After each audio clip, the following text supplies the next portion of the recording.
So was born the echo-sounding apparatus, now in general use in ships. Every solid object will reflect a sound, varying according to the size and nature of the object. A shoal of fish will do this. So, it is a comparatively simple step from locating the sea bottom to locating a shoal of fish. With experience and with improved apparatus, it is now possible not only to locate a shoal but to tell if it is herring, cod, or other well-known fish by the pattern of its echo.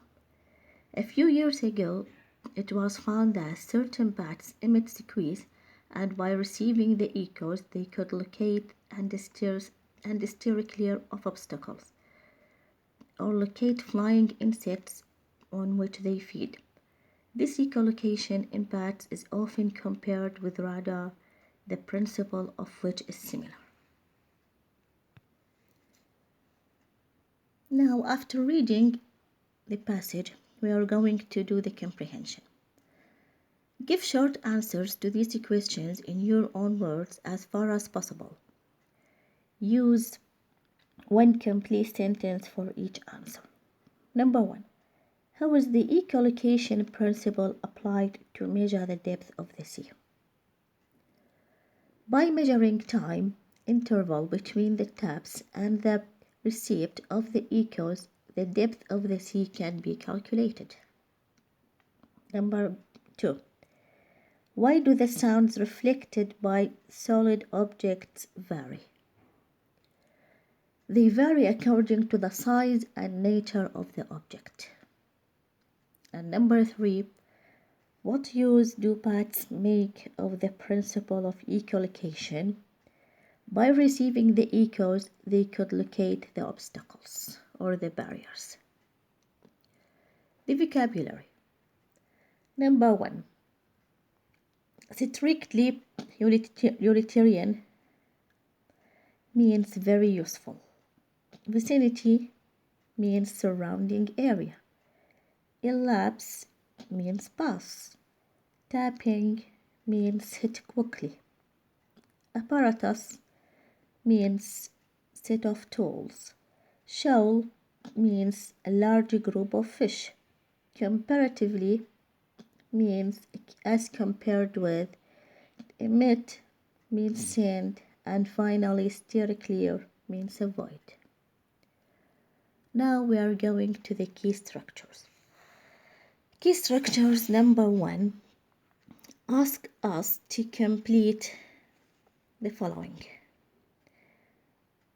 To understand, we can say to understand the subject, we must search the net. To enjoy our holiday, we must plan it.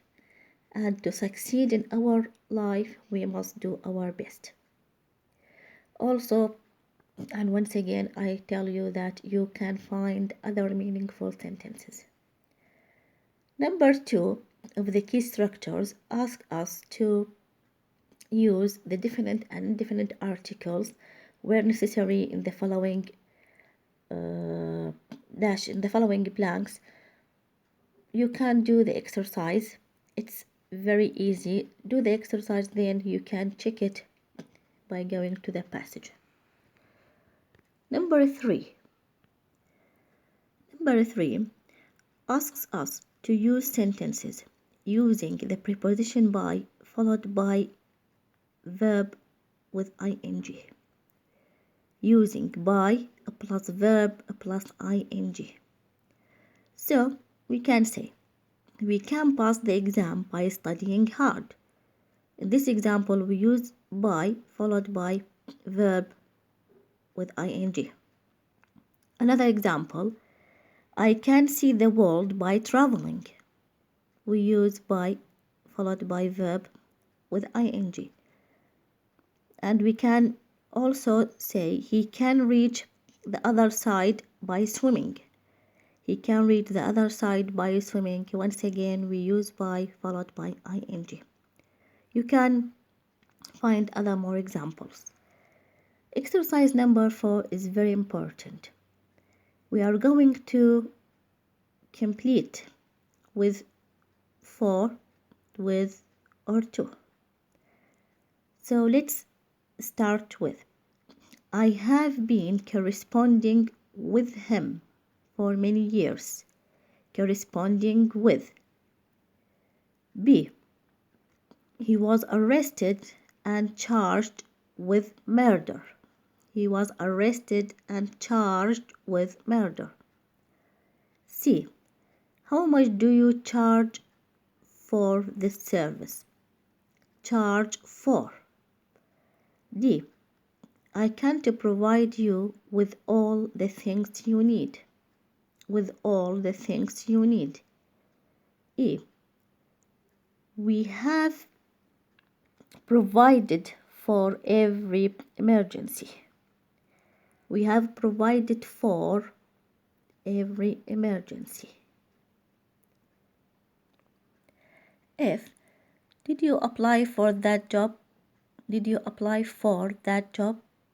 G. If you want a loan, you should apply to the bank. You should apply to the bank. And the last one, he is much too quick for me. I just can't compete with him. I just can't compete with him. That's all related to the key structures of passage 9. Up to here, our lecture will be finished. I hope to listen to the video as well. If you have any questions, you can ask me. Thank you very much.